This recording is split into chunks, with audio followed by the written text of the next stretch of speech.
Tahukah anda, penyakit seperti H1N1, TB ataupun coronavirus yang sedang menular ketika ini boleh disebarkan melalui cara batuk dan bersin yang tidak betul. Tindakan ini akan meningkatkan lagi penyebaran bakteria kepada orang lain. Bahaya bukan? Mengikut kajian, dianggarkan 3,000 titisan air liur dikeluarkan setiap kali kita batuk. Manakala, semasa bersin pula, lebih banyak titisan air liur terhasil, iaitu sebanyak 40,000.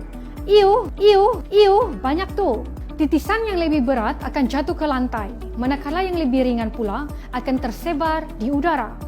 Jadi, jika anda mahu mengelakkan bakteria ini daripada menjangkiti orang lain, sila patuhi etika bersin dan batuk seperti berikut. Tutup mulut dan hidung dengan tisu atau sabut tangan ketika batuk dan bersin.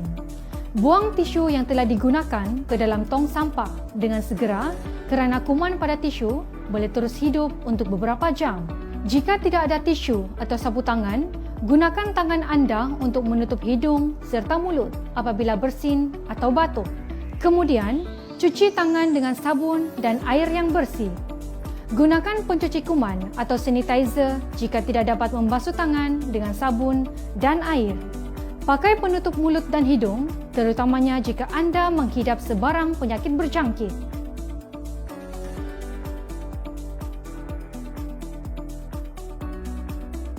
Elakkan berada di tempat awam. Ingat tahu, tutup mulut dan hidung anda ketika batuk atau bersin.